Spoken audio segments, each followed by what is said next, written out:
Welcome back to From the Shed End. Welcome back. I hope you're all doing well.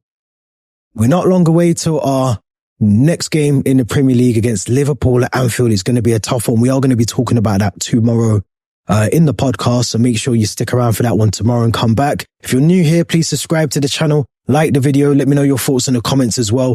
And if you haven't already, if you click at the top here now, you'll be able to go back to our latest video where I talk about Enzo Maresca and how he's going to fit Enzo Fernandez into his lineup this Sunday. Now, I want to do something different today because I've been sitting on this for a while. Obviously, the announcement came out a couple of days ago that Thomas Tuchel, ex-Chelsea manager, Champions League winning manager, Club World Cup winning manager, manager of the year, Thomas Tuchel, not so long ago, has now been appointed England head coach, if that's what you want to call him, for an 18-month period.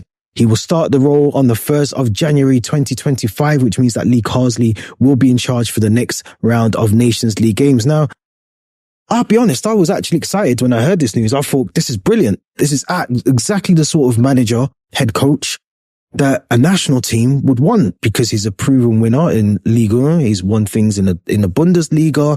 As I mentioned, the stuff that he's won in Chelsea as well. And he's a proven winner. Now, does he do things in a meticulous way that isn't always entertaining or amazing to watch? Probably not. But is he a winner? Does he win you trophies? And are you successful at the end of a campaign, whether that's obviously in club competitions? And yes, of course he is. Now, I don't understand the uproar. Let's start with the uproar because I'm seeing a lot of news outlets, media outlets already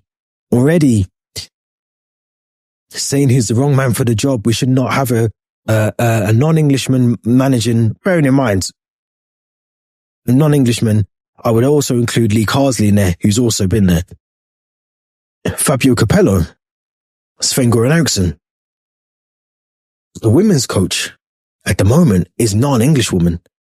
So I don't understand this whole patriotic, we need to make sure it's an English coach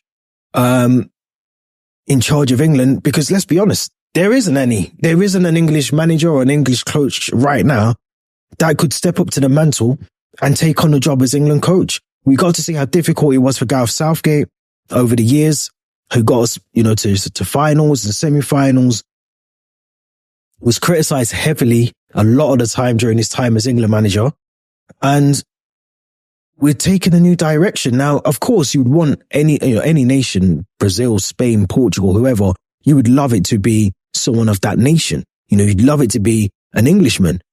But when you go through the list of managers potentially that you're looking at, Eddie Howe, Graham Potter, Frank Lampard, Steven Gerrard, are any four of those available or good enough to take that job on? Personally, I don't think they are. I think they would all struggle. I think you look at their win percentage over their times as managers.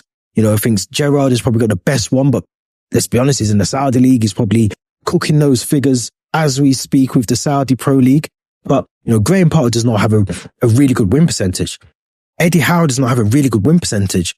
Frank Lampard does not have a good win percentage. And I know it's not all about win percentages and just about those stats, but when you think about how they play, Graham Potter, I watched it for Chelsea. If you've been on this channel for the time that we've had it, you'll know how frustrating me and other people that have been on this podcast have been about how Graham Potter set the team up and was out of his depth at Chelsea. Now you're talking about a nation, not just a club, but a nation on your shoulders.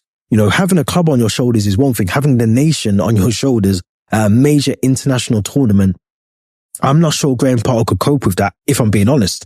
And also, I think he's still potentially being paid up by Chelsea at the moment. He's still enjoying the garden leave, the compensation package. He's not going to go on the job. It's as simple as that. Now, Eddie Howe, another name that's been batted around. Eddie Howe, for me, is a manager that we would, we'd love to see in that role in the next couple of years. 4 or 5 years. He's still a young manager.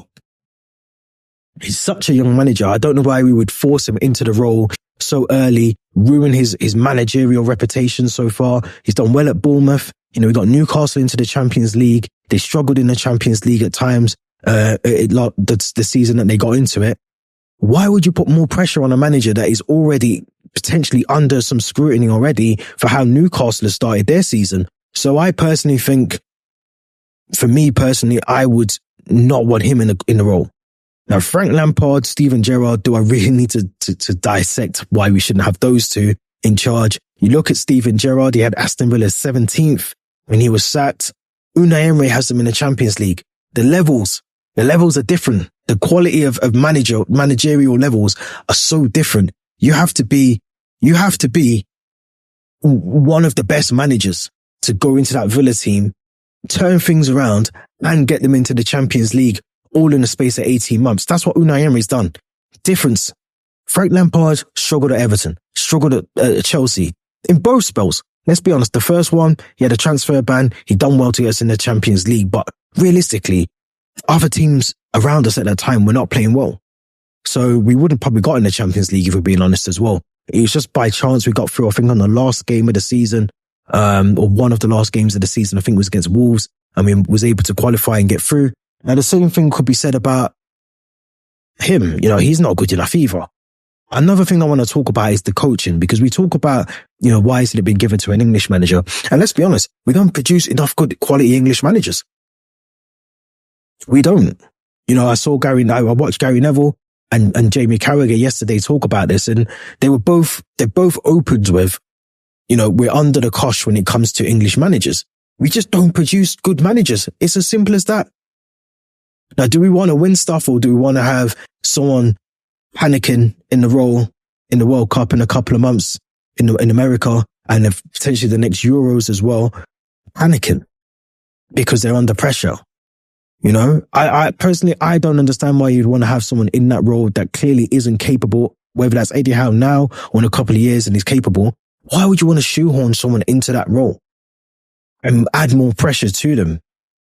I just don't get it. Now, to me, Thomas Tuchel, proven winner. As I said, the accolades speak for themselves. The honours speak for themselves. Now, my worry with Thomas Tuchel is he has got a tendency to want things his way, and he'll do things his way. And you know, as we know with Todd Bowley and co, you know, if things don't go his way, then he doesn't care. He's going to do it anyway. Now, things might be slightly different because obviously this isn't club football. This is international football. He's not going to have the players at his disposal on a day-to-day basis. He'll have them for periods of time throughout the season where he can, you know, and I don't think as well, you know, someone made a comment yesterday to me that, you know, Thomas Tuchel won't have time to develop the players. I don't necessarily think that's essentially his role. Now, is he supposed to develop players in the system he wants to play in tournaments? Yes. Day-to-day development is something that the club should be doing anyway. So I don't worry about the development of players. I think players should be coming to him. You know, the players that he's selecting to play in, you know, tournaments or, you know, Nations League, friendlies, whatever, they should have the qualities to be able to play for their country. So I don't think it's a case of he should be developing the players to an extent. He should be able to get them to play in his system and make sure that that works. That's what essentially his role should be. And he'll want to develop, you know, he's going to want to develop people to play, or players to play in his way, his style of playing for his, you know, his system.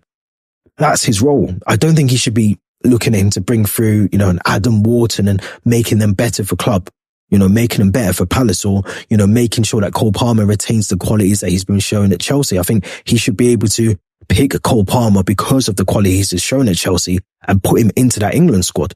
Now, I personally think Thomas Tuchel, out of all the names that you could shake in a hat, is probably the best one out of all of them, because he's a proven, I don't understand how you can have a proven winner.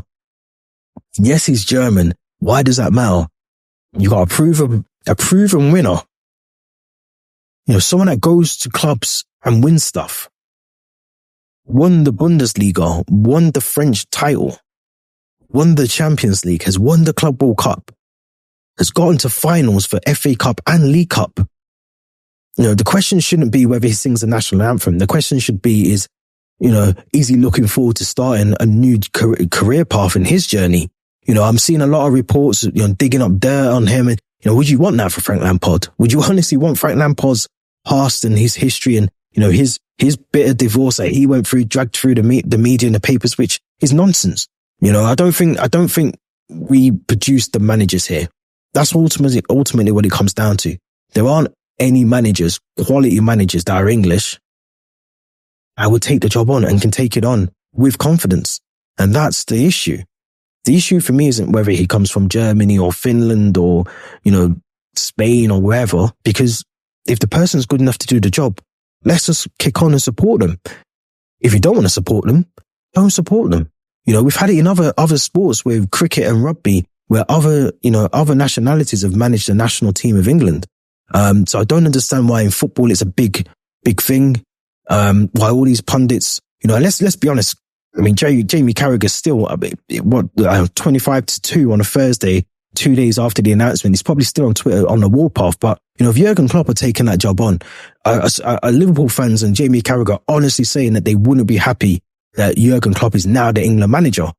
Of course they would. Of course they would. If Pep Guardiola turned around tomorrow and said, look, forget Thomas Tuchel, I will take the job on. I am leaving City right now. I'll take that job on.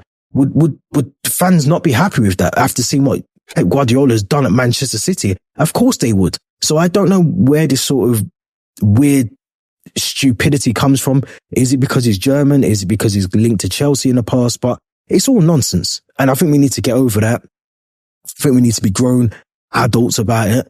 And the media are already tearing down the person who hasn't even taken the job on yet. So already, I mean, we're already seeing it with the media do it all the time. They do it to Saka. They do it to other players as well. They build players up. And when the narrative fits and the narrative wants to change, the media will change it for them, which is really, really unfortunate for this country. Probably why we don't ever win anything, because we don't back the managers. We don't back the players when it matters. We're quick to try and find shit on some of the players or the manager. It's not what you should be doing. We should be all jubilant and happy that we've got actually a proven winning manager in charge of the national team at last. We've had Gareth Southgate, who we always said we needed to go. His football was boring. It was stale. It was non-existent at times. It was very defensive. And now we've got someone who's changed their ideas from when he was at Chelsea, implemented them differently at Bayern Munich, and has different styles of play, and has the quality of players around him to actually do something. Someone needs to hit me over the head with a rock, because I don't understand it. I really don't. But let me know what your thoughts are. Let me know what you think in the comments. Don't forget to subscribe to the channel. Is Thomas Tuchel the right man to guide England to glory since 1966? Let me know what you think in the comments. As I said before, the Spotify podcast will be back as well this week, so make sure you join that. Hit the notification on Spotify so you don't miss it. And we'll have our match preview for Liverpool Anfield. Tough game to go to this Sunday. Don't forget to tune into that one as well. We'll be back soon with another video. Until then, take care.